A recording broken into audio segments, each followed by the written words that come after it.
रोमा, टीना, मीनू और रितु चारों की शादी एक ही घर में हुई। चारों बहुएं एक ही साथ एक घर में रहती हैं। चारों की सास सुशीला जी बहुत ही समझदार और शांत स्वभाव की महिला हैं। लेकिन अपने चारों बेटों की शादी के बाद सुशीला का सिर्फ एक ही काम रह गया है कि चारों बहुओं को प्यार कैसे बढ़ाया जाए। एक दिन सुशीला के घर उसकी बहन आई। सुशीला की बहन: सुशीला, तू तो बहुत खुशकिस्मत है। तेरी चारों बहुएं तो बहुत सुंदर हैं और तेरा बहुत ख्याल भी रखती हैं। तुझे तो घर के काम की चिंता ही नहीं रहती होगी। सुशीला: अरे कहाँ दीदी, मुझे तो हर समय यही चिंता रहती है कि कहीं इन चारों में लड़ाई ना हो जाए।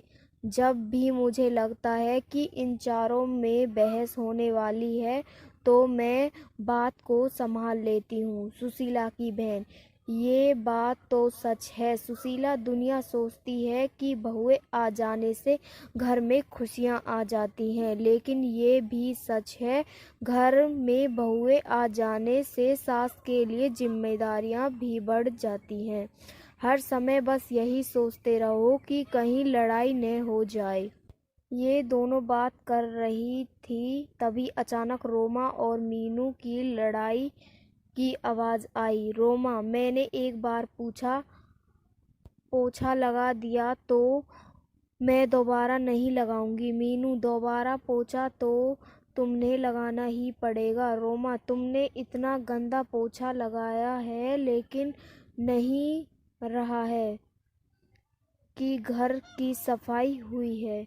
बहुओं में इस तरह से लड़ाई देखकर सुशीला की बहन घबरा गई और सुशीला को समझाने लगी, तेरी बहुएं काम कम करती हैं और लड़ती ज्यादा हैं। सुशीला: तुझे इनकी लड़ाई बंद करने के लिए कोई ना रास्ता तो निकालना ही होगा। ये कहकर सुशीला की बहन वहां से चली गई। अब सुशीला दिन रात यही सोचती रहती कि इन बहुओं को आपस में प्यार कैसे बढ़ाया जाए। इसलिए सुशीला ने अपनी सारी बहुओं को इकट्ठा किया और कहा, सुशीला, तुम चारों लोग दिन भर आपस में लड़ती रहती हो। इससे ना तो घर चल सकता है ना तो जिंदगी। इसलिए आज तुम सब ये बता दो कि चाहती क्या हो। रोमा: माँ जी, आप हमें अलग अलग घर दे दो। सुशीला: मेरे पास इतना पैसा नहीं है कि मैं तुम चारों को अलग अलग घर बना कर दूं। मीनू: माँ जी, ये घर भी तो बहुत बड़ा है। आप इस पर 4 मंजिल बनवा दो और हम चारों को दे दो। सुशीला: मैंने अपने चारों बेटों को बड़े प्यार से पाला है, इसलिए मैं चाहती कि तुम लोगों की वजह से मेरा घर टूट जाए।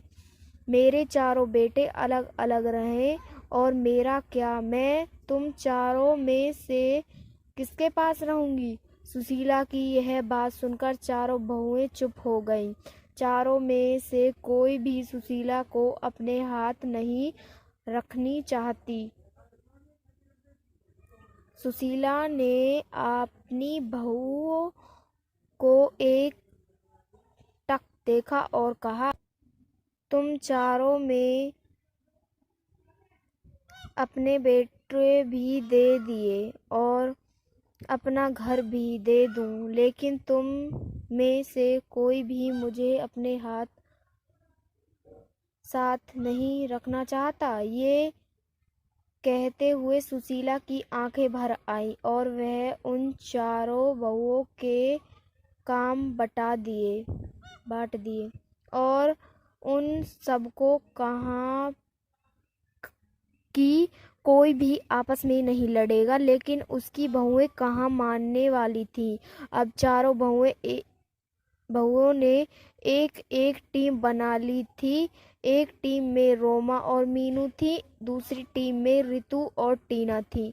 चारों आपस में लड़ती तो नहीं थी, लेकिन एक दूसरे की चुगली करने लगी थी। एक दिन टीना और रितु ने अपनी सास से कहा, टीना, माँ जी आपको पता है रोमा 12 बजे से सो रही है। आज तो उसने सिर्फ घर की झाड़ू ही लगाई है और पोछा भी नहीं लगाया। रितु, हाँ माँ जी, आपने लड़ने के लिए मना किया था, इसलिए मैं मीनू से कुछ नहीं कहती। वह आज ही बाजार जाकर अपने लिए 3-3 साड़ियाँ लाई है।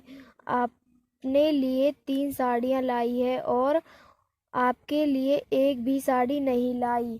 रितु और टीना तो अपने सास से चुगली करके चली गई। अब मीनू और रोमा की बारी थी। रहा था सुशीला को वो चोट अपने दिल पर महसूस हो रही थी।